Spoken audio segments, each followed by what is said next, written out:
So Trump won and the Democrats are furious and radicalizing people because they think that all women and all these minorities and collectives are going to lose their rights, and that Trump is just going to, magically become a dictator, or America's going to be some kind of dictatorship. These accusations have literally no basis on reality, and there's like a billion reasons why would this never happen. And you know what, I just remember somebody mentioned this, like, we're gonna be in a dictatorship and da, da, da. I did say, where do you get this information from? But then he didn't answer, and then I should have asked him, like, okay, what are you basing this on? Like, what is the logical reasoning basis that would be like, look, they're gonna become a dictatorship and they're gonna do it this way, they're gonna do this. However, I can tell you that the left does want to turn America into communism and socialism, and then straight socialism always leads to communism. And the way they are already doing it, especially in democratic states like California, New York, Oregon, all these things, is by they raise the minimum wage so much to where they say like, oh, livable wages. But it's like, minimum wage is not supposed to be raised by the government. People need to fight their minimum wage, their wages. People need to learn how to negotiate and be like, hey, you know what? That job that you're offering, yeah, I don't think I want to do it for minimum wage, I'd rather get an easier job and do that for minimum wage.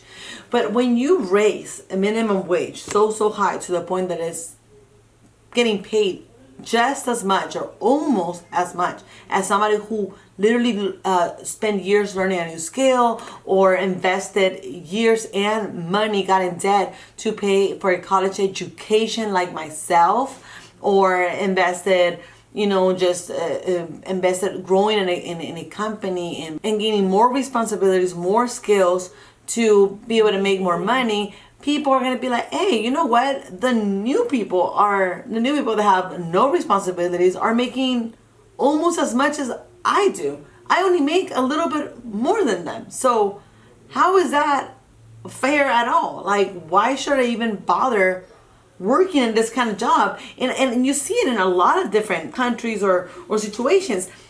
When you, and I said it on my other video, when you incentivize not working, or incentivize working less or doing mediocre jobs over incentivizing the jobs that require more responsibility, that require more effort, that require or maybe like jobs like construction, where you have to be in the sun, carry heavy things, they're very labor, working extra hours, overtime, working in the kitchen. When you don't incentivize those jobs and you pay them just as much as the girl greeting people at the front door, you're going to get people that are not going to want to do those jobs anymore, or they're not going to do those jobs good enough. And that's why they're hiring all these illegal immigrants that do not have the same work ethic that we've been developing in this country. They don't have the same kind of work ethic because it's just, every country is different. And for example, when Uber started becoming popular, and I noticed a lot of people, for example, in Mexico, driving very nice, decent cars, very well dressed, everything kind of person driving Uber. And then I will ask him like, hey, so, because I did Uber when Uber just started, when I was in my last 2 years of university, and it used to pay really good. But then right when I got in, that's when all of a sudden they dropped the pay, and I realized, hey, this is not paying. It's not even being worth it. Then I just did Lyft alone, and then Lyft dropped their rates too. So then I was like, you know what, this is not worth it at all. Before I was getting paid a little more than minimum wage, so it was good as a student for me to, pay the bills, and I was able to work on my own time. But I would never be able to live off of that. People just started doing it as a side hustle, just a way of making extra money. It's so sad that people just have to work their entire waking hours just to be able to make ends meet in states like California. But in Mexico, it's different, because over there, cost of living used to be a lot less. Now it's not so much, because a lot of foreign people are moving to those countries to live for less and still make money from their country. Anyways, I asked them like, hey, how much are you making here? Like, oh, well, I'm making like, they'll be saying like, I'm making like anywhere from $2,000 to $3,000. That would be like around 40 to 50,000, they would say, right? Which depending on how the dollar it is, but it's kind of like an equivalent to that.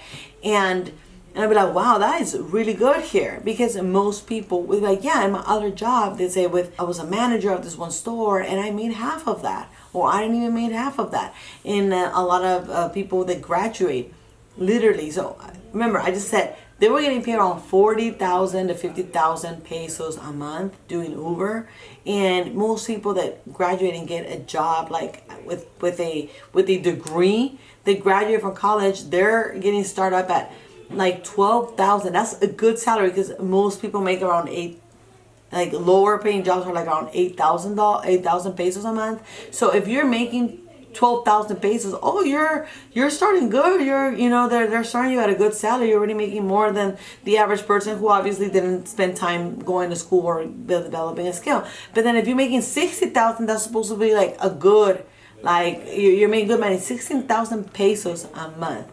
So that is the equivalent literally to 1,000 pesos. That is nothing. Nothing. So it might be something there in Mexico. It's good enough to pay bills and everything, but you don't have much or if no money left for any kind of like going out, outies, buying nice clothes, no kind of luxury. Just barely enough to, especially if you have, like if you're a single person, then yeah, you do have money left over. But if you have like a family, so two people, with that salary, you really can't support anyone. So two people need to work to be able to make ends meet with that salary. But that's like the average salary over there. Like saying like the average salary in the U.S. is like $3,000, right? So that was like the average salary over there to most people working at an office or working some kind of a more skilled kind of job. 20,000 pesos was like, oh wow, like you're on the more upper level here, right? So that is like how low payments are over there, because just people are not, companies are just not, or people are just not trying to fight for higher wages. We just want sad things. If you develop certain skills and you become smarter and stuff, you can either overqualify your job, or you can either ask for more money or start your own company, and be competitive. But a lot of people tend to just kind of like be very settled for the bare minimum. They'll just like not want to improve themselves, and that's not how you grow. You have to always try to improve yourself so you can eventually be like, hey, you know what, I'm actually an asset to your company, and I want to ask for more money, and if you're not going to give me my money, I'm going to go to another company. But a lot of people are so afraid of like losing their jobs. Anyways, people need to learn to get smarter. But the problem is that it's so crazy that these people went to school, invested years, growing a company and everything, and in the second that this new company, a foreign company that was paying all this money to do something that requires literally no intelligence other than the ability to drive, was getting paid more than what they studied for or what they invested a career for. What happened? People dropped their dream career or dropped whatever they were doing that probably was more fulfilling, but went to do the one thing that required no skill, but it was going to pay the bills. So that it just proves you how people function. People function by incentives. You gotta incentivize the right things, not the wrong things. If you incentivize people not working or getting paid just as much for doing the bare minimum, you're gonna have more people wanting to do the bare minimum, which was the case with these Uber drivers. So pretty much there's 1,000,000,001 reasons why Trump will never become a dictator. First of all, the Constitution protects us, but also we're not going to get into the details here. If you want me to extend more on a different video, but I can do that. But I share all this information, more expert people on my social medias. If you should definitely follow me there. We'll put you guys in the right direction of all this incredibly intellectuals that I follow, amazing journalists, all those independent journalists and everything. But basically, the man, it's old. He wouldn't, even if he wanted to be a dictator, he wouldn't be a dictator for very, very long. And even if he was a dictator, all the things that he wants to promote are things that promote that are aligned with our Constitution, what this nation is all about, which is freedom, being free to speak, free to say what we think. He promotes free market and capitalism. He promotes the opposite of socialism, which anything that is away from socialism is always 100% better. He promotes being free to do as you please. It's a country of opportunities where if you work hard, you do the right things, you're going to most likely prosper. And personal responsibility, all these things are important for a country to succeed. So I'm all about having a dictator like that. If that's going to be the case, then yeah, we do need a dictatorship, because obviously not having a dictator coming from the Democratic Party has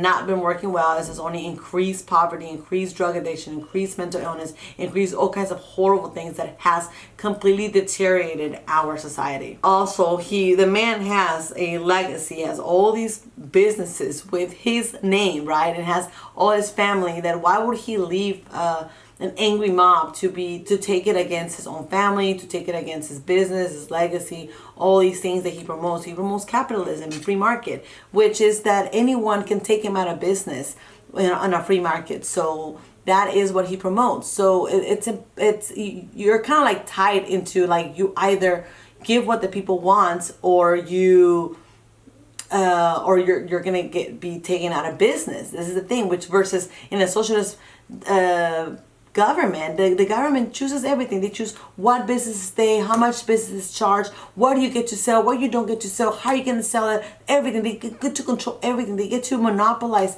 everything, and that just everybody just becomes little pieces in their little horrible tyrannic kind of scheme that they have, and people are miserable, like in how a lot of people are in China, and also Russia, and Canada and stuff like that. But especially China, where people are like, oh, so modern, da, da, da. Yeah, people don't want to have children anymore because they're miserable. People live in families live in tiny little apartments.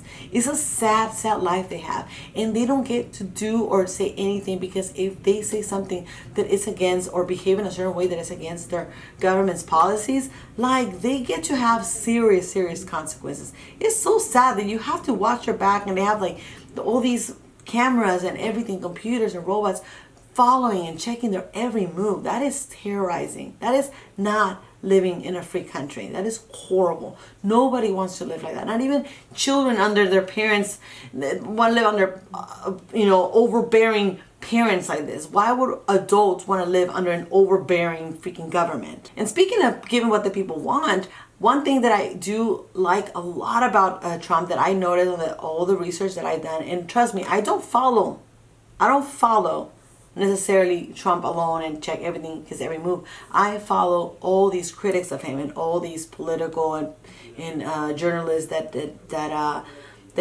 criticize and do, that talk about everything that he does, that explain in a better way. And one thing that I noticed, and a lot of people have noticed too, is that he tends to he listens. He's like one of us. Like, he listens to the people. If we tell them, for example, now one of his newest policies is going to be to restore freedom of speech.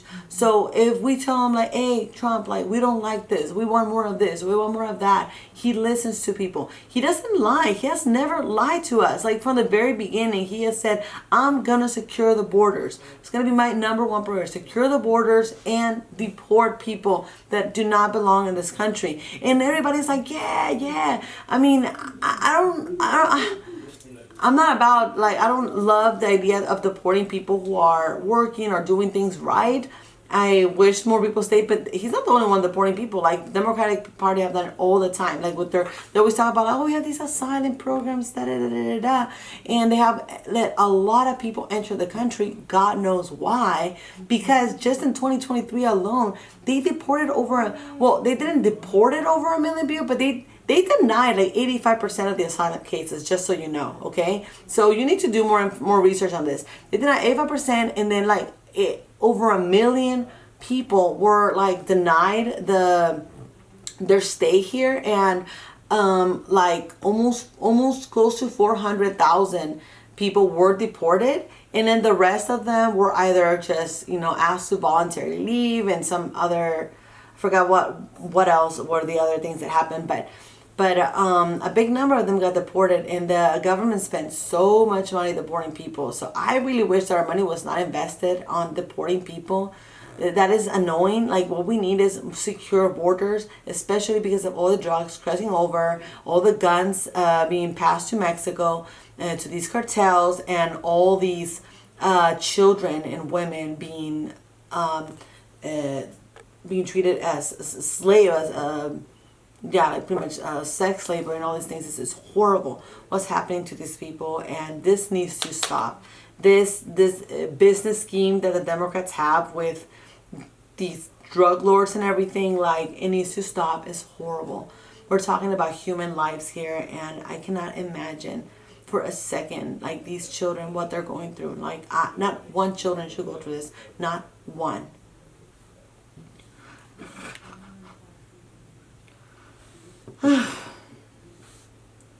So yeah, pretty much I noticed that Trump tends to like to please the people, and to, like, if people are asking for one thing, he goes ahead and focuses on that and gives what the people want. So he is doing what a true president, a true leader should do, which is listen to what are the nations, the most of the people's problems that they have in common. What are most people complaining about? What is it they want the most help with? The economy, more jobs, and a secure border. Those are top priorities for people. So that's one thing that I really admire from Trump. And I don't know if other presidents have done it before, but he seems to really, really listen to what he's being asked of him. On the contrary, the Democrats are working long and hard to make sure that they censor us and take away our freedom of speech more and more and more and more. Like, it's becoming really, really hard for any of my videos to make it to any audience. Many of them either get blocked, get censored, or I just noticed how a lot of my videos start going up, and all of a sudden the algorithm just drops them, and then they get like 0 views after that. So there's so many ways where, like, these algorithms are told to, you know, censor or block certain videos that talk about certain information that is not what they want them to promote. They are experts at gaslighting, manipulating. They promote all kinds of communistic policies, like, you know, like I talked about the minimum wage and many other things, right? I have a list of them, but just top of my head, they pretty much promote this tyrant government, and that tells you how they want you to behave, how they want you to think, how they want you to act, how they want you to talk, always about political correctness, you know, censor what you say, that they're Nazis of speech, everything offends them, and everything is racist, everything is da-da-da, everything is phobic, and, you know, they just promote the most insane kind of, like, they promote unhealthy foods, unhealthy eating, unhealthy habits, unhealthy standards of beauty, and of how what people should look up to. We used to have these models because people should look up to health and beauty and wellness, and now we have to look up to eating freaking garbage food because the food industry is not like a monster industry, right? And these illnesses and all this just sick kind of, like, what is on TV these days, on the media these days, is disgusting. Like, it's nothing to do with what America used to once stand for, which it was like being healthy and working out and all these healthy habits and reading and becoming better. No, they want you fat, sick, and stupid. And they want to control how we behave without any regards of personal will and liberty, which is what we stand for as a nation.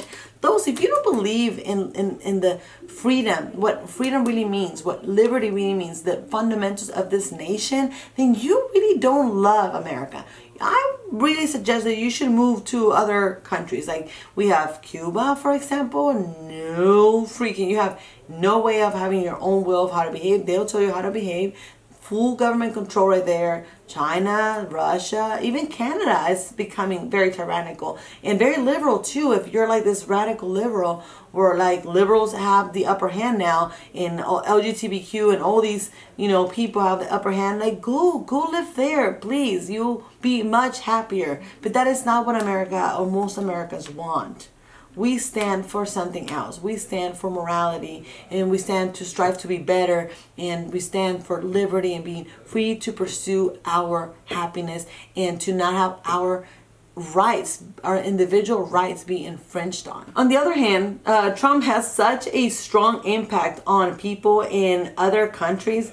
alone that just within days of his election, like already other countries started talking about like working on, you know, peaceful resolutions or working on having like a good relationship and da da da da da. Like for example, Hamas already stated that they want to work, they want to cease fire and work towards a resolution for the war. So they know that their little money scheme and money that was going to be sent from the U.S. was it's done, it's over. So they already have to say like, oh no, actually we do want peace, we want to work towards a resolution, da da da. Like this is so shady. I'm so disgusted with Democrats and how they've been promoting all these wars, sending innocent people and being responsible of the death of so many innocent people. If it wasn't because of the Democrats, these radical countries wouldn't have the money to start a war in the first place. And on the other hand, these radical feminists talking about they want to join the 4B movement that started in Korea, where they are not going to sleep around anymore, they're not going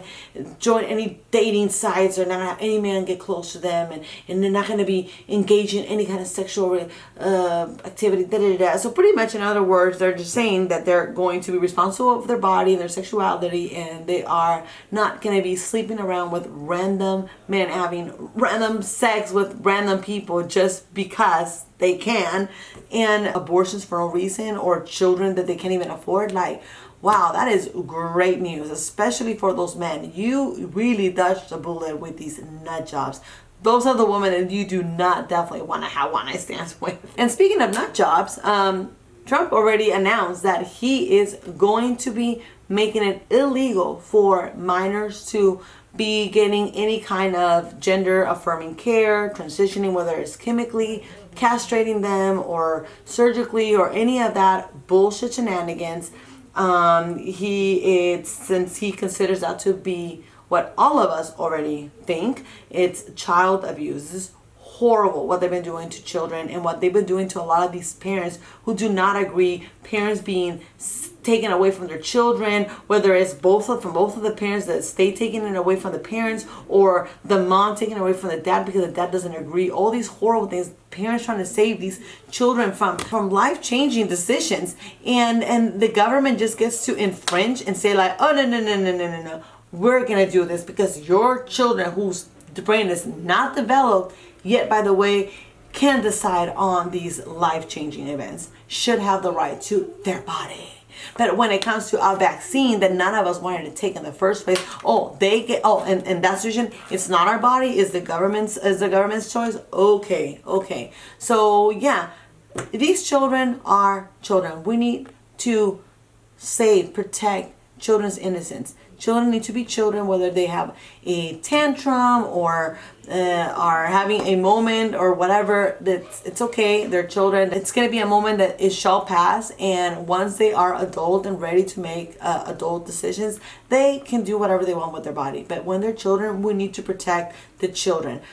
Person when they are children, they're not the same person when they are adults. Okay, so the children need to be. I would have liked someone to protect me as a children, to protect the children version of me. There was a time where I was also a tomboy, and I like to, dress up a little more tomboyish and stuff like that. Imagine if a crazy liberal teacher would have convinced me to become a boy instead. And so many times I used to say like, if I had one wish, I would wish to be a boy. I wish I was born a man. I always used to say that, and I heard many people talking about like they always like my husband, they're like, every girl says that, like, it's a common thought in girls. Girls usually say, wish I was a boy, because we see that boys have more fun, boys are crazy, boys they're rougher, and we just feel like it's just kind of easier to be that way instead of being a girl, and yeah, the green always looks greener, the grass always looks greener on their side, but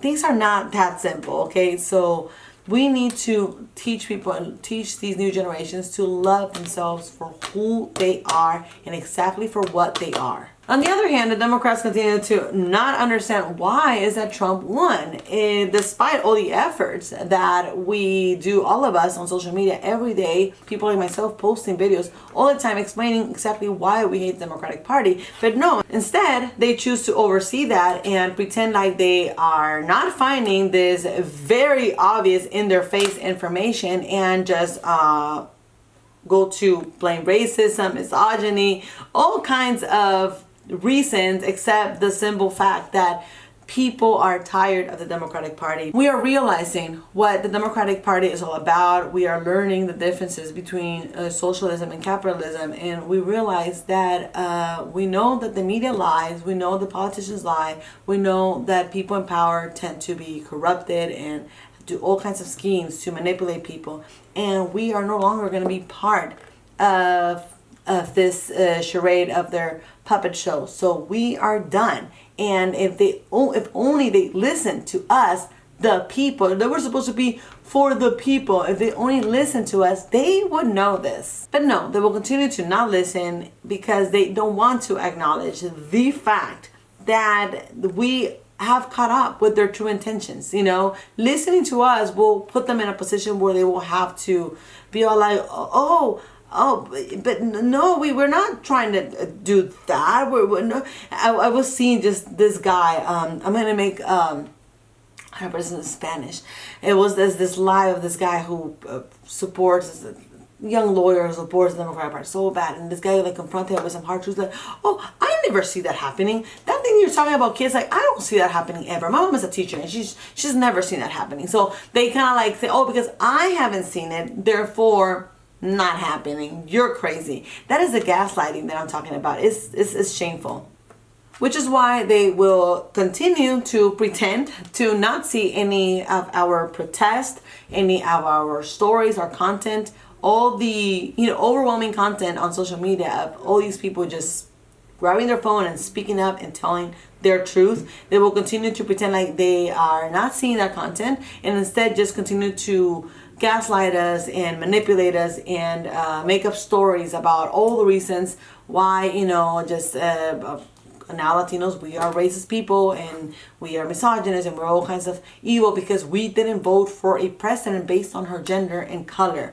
Considering that maybe we want more than just a picture of a person, and we want literally person with brains and with leadership, and that preferably it's not a socialist, especially a Marxist like herself and her father if you look into her history. And data speaks volumes. For example, Latinos, we saved the country. I am so proud of you guys. I am so very proud of my Latino people. Like, they did not disappoint. Like, we did so much better. I really thought that Black people were going to be better on this because obviously they should be the first ones interested in having secure borders and not having more illegal immigrants taking the jobs that are, that could be for them. But instead, it was the same Latinos, us turning against our own people, supposedly. But it's not our people, because our people are the American people, Are you going to say, tell Mexico, like, hey, why don't you help Salvadorians? That's your people, right? You should help your people. They'd be like, fuck you, I'm not a Salvadorian, I'm Mexican. Well, the same goes with the United States. We're not Mexicans, we're not Salvadorians, we're not Central America. We are Americans. We live here. Or if you're at least a resident, you're a resident of America. So your people is the place where you reside. That's it. That's your community. You have to look after your community. Why would I be caring what's happening in a different neighborhood of mine when I should be worried about my neighborhood, not other people's neighborhoods. If my neighborhood's in chaos, I need to worry about my neighborhood, not other people's neighborhoods. Majority of Latino voted for Trump, proving that men prioritize rational decision making, even amongst the Latina women, which I'm so proud to see that we really, got a lot better. There was a big difference between this election and last election, now being 42% of Latina women. So we're not that far behind. This shows that for us, we have other priorities in mind, other priorities that the Democrats don't want to listen about, besides, this fixation on abortion and this invisible rights that supposedly we don't have. We care about our country. We care about, the nuclear family. We care about family laws that protect families, and we care about the economy and our liberty and our ability to pursue happiness and have less government control. We know what a lot of our family members or friends and family have gotten away from, or how the horrible regimes that these other Hispanic countries have, and we don't want that. Thank you. But the Democrats don't care. They gaslight us, insult us, label us as uneducated, or worse, instead of addressing our concerns, which is what they should be doing. They want us to blindly vote as they dictate. Chanting, vote blue, no matter who. But the tide is turning. Latinos are leaving the Democratic Party in droves. We refuse to be part of your puppet show, even if you parade all these celebrities to sway our vote. On the other hand, Trump is committed to restoring our freedom of speech. He's already announced his plans in making it illegal for platforms to silence us. And no government should infringe in our liberty or bully us into submission. And let's not even forget about the Democrats' financial recklessness, not only with the country's economy, but with their campaign. Kamala Harris raised over $1 billion for her campaign, yet ended up $20 million in debt, likely spending it on celebrity endorsements. If she can't manage campaign funds, why trust her with the nation's finances? The Democrats prioritize sending money abroad for wars and spending it on illegal immigration over addressing our domestic needs. We all have personal problems, but individual problems should never supersede the nation's priorities. America is the land of the free, not of the entitlement. Some challenges have no easy solutions. They require trade-off. When you redistribute wealth from hardworking citizens to give to those who refuse to work, you kill innovation and competition. And like I said, you will have more people that don't want to work. You're incentivizing not working. Hello. We must resist further government overreach, overpowering, overbearing. Freedom is not a gift from the government. It's our right. It's a gift from God. If you prefer government control, honey, let me tell you that there are plenty of governments that offer it. America stands for liberty, and we will fight to keep it that way. If you like my video, I will really appreciate it if you guys can follow, subscribe, follow my social media, and I will read you on the comments. See you guys on the next video. Bye.